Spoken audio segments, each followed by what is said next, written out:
O que acontece quando você mistura uma inteligência absurda, humor ácido e muito álcool? Você cria o Rick Sanchez. Rick and Morty foi um dos booms do Adult Swim nesses últimos anos, revivendo a franquia de desenhos voltados a adultos. Um dos que eu mais me lembro é o Aquatim. Quem se sindicalizou? Eu sei lá, porra, deve ter sido sua mãe, a batata baroa. E hoje quero falar um pouco sobre o Rick, esse avô e pai ausente que é simplesmente o homem mais inteligente do universo.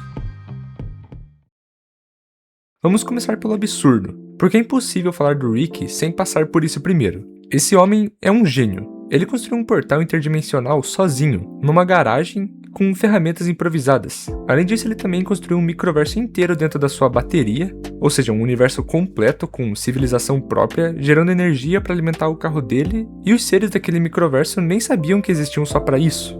E pensa na escala disso tudo. Ele criou vida, um universo funcional dentro de um objeto do tamanho de uma pilha, e só usou isso para abastecer o seu carro e seu celular. Você tem um planeta inteiro gerando energia pra você? Isso é escravidão! É sociedade, eles trabalham uns para os outros, Morty. Pagam uns aos outros, compram casas, fazem filhos que os substituem quando ficam velhos pra gerar energia. Isso só parece escravidão com umas coisinhas a mais! Ulala, tem alguém aqui que precisa dar uma asinha.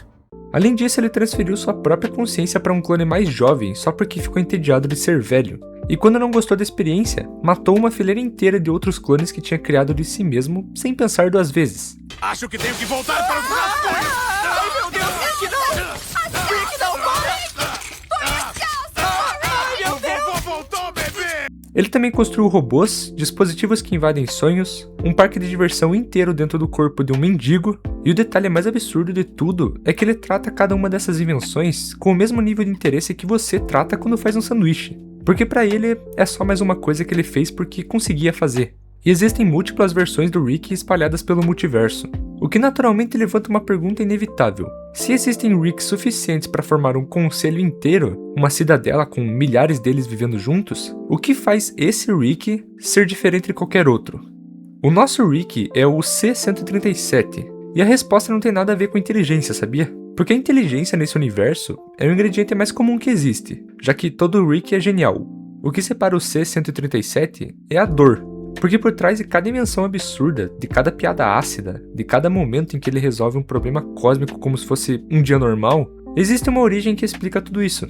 O Rick tinha uma esposa, a Diane, e a sua filha Beth, e ele vivia uma vida relativamente normal, tentando, sem sucesso, inventar a viagem interdimensional. Até o dia que outra versão dele mesmo, um Rick de outra realidade, apareceu oferecendo ajuda pra ele. Só que o nosso Rick recusou a oferta, talvez orgulhoso demais para aceitar a ajuda de si mesmo. E esse outro Rick, se sentindo insultado por essa rejeição, mandou uma bomba pra dimensão do Rick C-137. E essa bomba matou a Diane e a Beth daquela dimensão. E esse é o estopim, meus amigos. É aqui que o nosso Rick se diferencia. O Rick que a gente vê na série inteira, esse cientista nihilista, o avô descolado, o cara que zomba de tudo e não se importa com nada, só existe porque esse Rick em específico perdeu a família inteira num único momento, de uma forma completamente fora do seu controle. E a dor disso foi tão grande que ele finalmente conseguiu fazer o que nunca tinha conseguido antes. Ele construiu o portal interdimensional sozinho, motivado unicamente pela necessidade de caçar o responsável. E ele passou décadas fazendo exatamente isso, caçando ele, matando inúmeras versões de si mesmo ao redor do multiverso, na tentativa de encontrar o Rick específico que tinha destruído a vida dele. Tantas versões que ele eventualmente formou um exército de Ricks reunidos, construiu uma cidadela inteira para abrigar os sobreviventes, e ainda assim deixou tudo aquilo para trás porque a vingança continuava sem fim. E esse é o detalhe mais doloroso da história do nosso Rick. A obsessão dele sempre foi sobre uma esposa e uma filha que ele não conseguiu proteger. E décadas de busca, de violência, de matar versões de si mesmo pelo multiverso inteiro, tudo isso culminou numa revelação que é provavelmente o momento mais sombrio da série. O Rick que matou a Diane não parou por aí. Ele criou um dispositivo capaz de apagar uma pessoa de toda e qualquer realidade existente, seja passado, presente e todas as variações possíveis dela em qualquer dimensão. E ele usou isso na Diane. Ele não só matou uma versão dela, ele apagou todas. Em cada universo onde o Rick poderia ter uma Diane, ela deixou de existir. E isso nem foi como punição direta ao Rick C-137, mas como um ato que atingiu todos os Ricks que um dia se apegaram na mesma mulher. Isso significa que mesmo se o Rick C-137, depois de décadas de busca, finalmente encontrasse e matasse o responsável, não haveria resposta real nenhuma esperando do outro lado, porque a Diane já não existia em nenhum lugar possível para ser recuperada, em nenhuma versão de nenhum universo. E aí que a inteligência absurda do Rick desmancha por completo, meus amigos. Porque esse é um homem capaz de dobrar as leis da física, de criar e destruir universos inteiros como hobby, de enganar entidades cósmicas em negociações diretas, e mesmo assim, com todo esse poder, ele não conseguiu salvar 2 pessoas. E quando finalmente ele alcançou a vingança que perseguiu a vida inteira, descobriu que vingança não devolve nada. Ela só tá fechando um capítulo que já está condenado a continuar vazio. Ele criou inclusive uma inteligência artificial com a voz e a personalidade da Diane só para ter alguém em casa que parecesse com ela.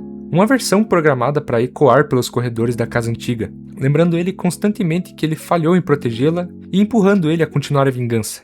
Rick? É você? Sou eu, Diane. Você ficou fora por tanto tempo? Encontrou o assassino da nossa filha? Ainda não, desculpa, ainda tô procurando. Você vai encontrar. Você sempre faz tudo o que põe na cabeça, a não ser manter a sua família viva, mas isso dificilmente foi culpa sua. Mutar. Se eu pudesse ser mutada, eu não seria tão boa em assombrar você, não acha, meu ursinho pervertido? Esqueci que eu queria ser assombrado. Pensa no nível de solidão que motiva alguém a fazer isso. Criar uma simulação ativa, funcional, que converse com você, só para preencher um vazio que nenhuma tecnologia no universo consegue de fato preencher. E é exatamente aí que o álcool entra. O Rick bebe constantemente, não como um traço cômico do personagem, embora o desenho frequentemente use isso como humor.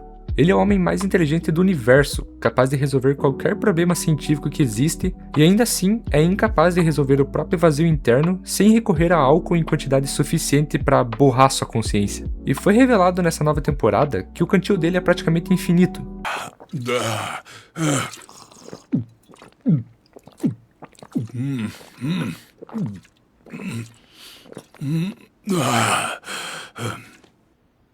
Fala. É que, como tem tanto líquido aí dentro? Isso aqui é um lance de portal. Ele basicamente colocou um mini portal dentro do cantil que leva a um silo em outra dimensão. Dimensão essa que trabalha única e exclusivamente para manter ele cheio. Então por isso nunca vemos o Rick encher novamente esse cantil. Isso é profundamente irônico quando você para pra pensar. Esse personagem dobra realidades, conserta o que é fisicamente impossível de consertar, mas a única ferramenta que ele tem para lidar com a própria dor é a mesma que qualquer outra pessoa comum, o álcool.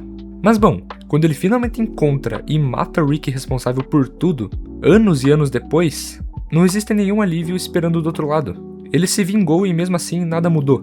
A Diane continua apagada de todas as realidades e a Beth continua morta na dimensão de origem dele. O vazio que motivou décadas de violência contínua exatamente onde estava antes, só que agora sem nenhum objetivo restante para justificar. É o tipo de final que não devolve a sensação de vitória que qualquer história normalmente entrega, porque o Rick passou a vida toda perseguindo um alvo, e quando finalmente achou, o que sobrou foi só ele mesmo, com a mesma dor e sem nenhuma distração para adiar o confronto com ela. E esse, meus caros, é o Rick Sanchez de verdade, por trás de cada piada ácida e cada invenção impossível.